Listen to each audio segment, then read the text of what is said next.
अलावा कोई यहाँ आ ही नहीं सकता।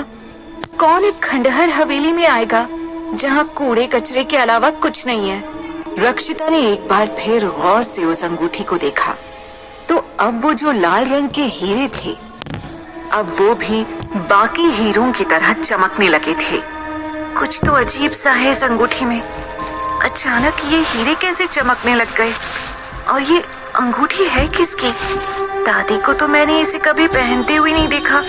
तो फिर ये अंगूठी उनके संदूक में क्यों रखी है? ये चमचमाती अंगूठी रक्षिता को अपनी ओर खींच रही थी। कुछ पल के लिए रक्षिता सम्मोहित हो गई थी। उसे कुछ आवाजें सुनाई दे रही थीं।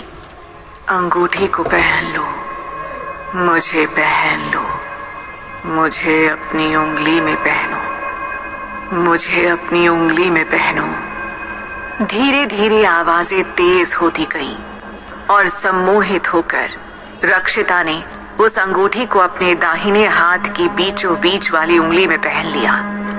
ये अंगूठी रक्षिता को ऐसे फिट आई मानो इसे सिर्फ उसके लिए ही बनाया गया हो। पर ना तो ये अंगूठी रक्षिता की थी और ना ही उसकी दादी की। उसने दिमाग पर जोर डाला तो उसे याद आया कि बचपन में उसकी दादी ने कहा था कि कई सौ साल पहले इस कमरे में कोई रहा करता था। रक्षिता को ठीक से कुछ याद नहीं आ रहा था क्योंकि ये काफी पुरानी बात थी। शायद ये हमारे पूर्वजों में से ही किसी की अंगूठी होगी या फिर किसी ने उन्हें गिफ्ट की होगी। रक्षिता के पास कुछ भी सोचने समझने का ज्यादा वक्त नहीं था, इसीलिए उसने फटाफट अपनी उंगली से वो चमचमाती अंगूठी निकालनी चाहिए। मगर ये क्या? अंगूठी तो रक्षिता की उंगली से अलग होने को तैयार ही नहीं थी। What the hell? अभी तो मैंने इसे बड़े आराम से पहन लिया था, मगर अब ऐसा क्यों महसूस हो रहा है जैसे ये अंगूठी सुपर ग्लू की मदद से मेरी उंगली से चिपका दी गई हो। उसने बहुत कोशिश की अंगूठी को अपनी उंगली से अलग करने की, मगर हर बार निराशा ही हाथ लगी। फाइन, अभी नहीं निकल रही तो मैं बाद में इस अंगूठी को निकालने की कोशिश करूंगी, मगर मैं हार नहीं मानूंगी। अचानक रक्षिता के पूरे शरीर में दर्द होने लगा और सबसे ज्यादा दर्द उस उंगली में हो रहा था जिसमें अंगूठी थी। Ouch! What the hell is wrong with me? ये हो क्या रहा है मेरे साथ? उसकी उंगली से बहुत ज्यादा मात्रा में खून बहने लगा और ऐसा महसूस हुआ जैसे कोई उस खून को पीने की कोशिश कर रहा है। खून निकल तो रहा था पर जमीन पर नीचे नहीं गिर रहा था। खून को देखकर रक्षिता घबरा गई। उसने जल्दी से बेसमेंट का दरवाजा बंद किया और सीधे हवेली के सबसे साफ सुथरे कमरे की तरफ भागी जहां उसने अपना सारा सामान रखा था। रक्षिता ने जल्दी से अपना घाव साफ किया और उस पर दवाई लगाई। रक्षिता ने सोचा, अचानक इतना ज्यादा खून कैसे बह गया? मैंने बहुत ज्यादा जोर तो नहीं लगाया था और पूरे शरीर में दर्द। रक्षिता ने फील किया कि अब उसे थोड़ा सा भी दर्द नहीं हो रहा, उसकी उंगली में भी नहीं जहां से अभी खून बह रहा था। ये सब कुछ काफी कंफ्यूजिंग था और थकान के कारण रक्षिता को नींद भी आने लगी थी।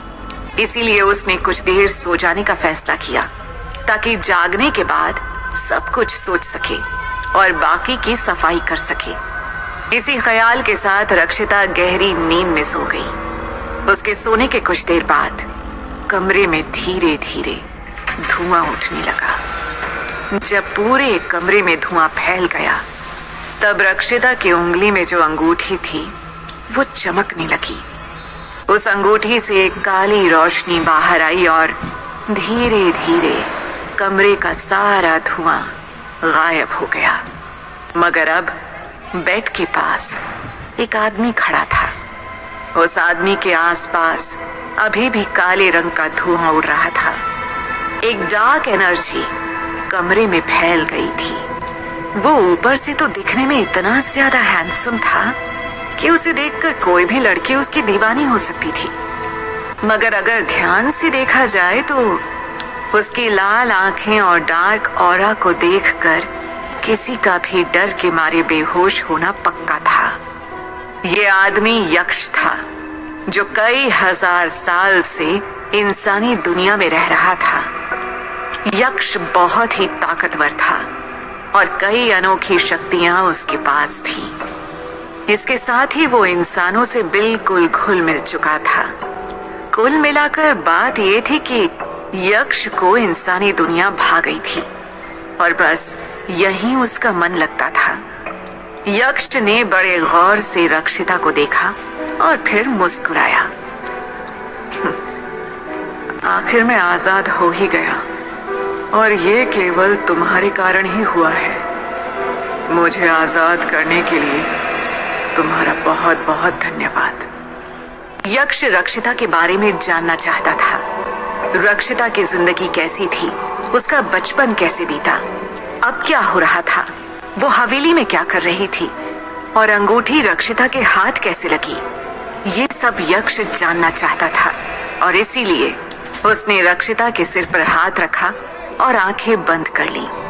वो आंख बंद करके रक्षिता की यादों को देख सकता था और इस तरह जल्दी ही यक्ष रक्षिता के बारे में सब कुछ जान गया। इस अंगूठी ने अपनी मालकिन को चुन लिया है, इसीलिए अब तुम इसे कभी अपनी उंगली से अलग नहीं कर पाओगी। और क्योंकि तुमने मुझे उस कैद से आजाद करवाया और तुम इस अंगूठी की हकदार हो, इसीलिए आज से तुम सिर्फ मेरी हो। केवल मौत ही हमें एक दूसरे से जुदा कर सकती है और तुम किसी चीज की कोई चिंता मत करो, मैं तुम्हारा बहुत अच्छे से ध्यान रखूंगा। रक्षिता को पाकर और अपनी कैद से आजाद होकर यक्ष बहुत खुश था। वो पूरे कमरे में इधर उधर घूमने लगा। वो खिड़की के पास खड़ा होकर बाहर का नजारा देख रहा था। सब कुछ काफी बदल गया है। पहले सब कितना अलग सा था और अब यक्ष कई सालों से उस अंगूठी के अंदर कैद था। उसे एक खतरनाक जादू से बांधा गया था, जिसमें आधी तो यक्ष की ही गलती थी। मगर काफी इंतजार के बाद आज उसे आजादी मिल ही गई।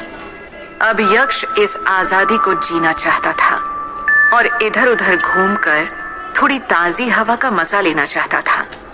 इसीलिए उसने एक आखिरी बार रक्षिता को देखा और अपनी आंखें बंद कर ली। आंखें बंद करने के कुछ पल बाद ही वो धुआं बनकर उड़ गया और गायब हो गया, जबकि रक्षिता अभी आराम से सो रही थी। वो इस बात से अनजान थी कि उसने एक बहुत ही ताकतवर यक्ष को आजादी दे दी है और वो अंगूठी जिसने खुद में सदियों पुराने काले गहरे राज समेटे हैं, उस अंगूठी ने अपनी नई मालकिन को ढूंढ लिया है।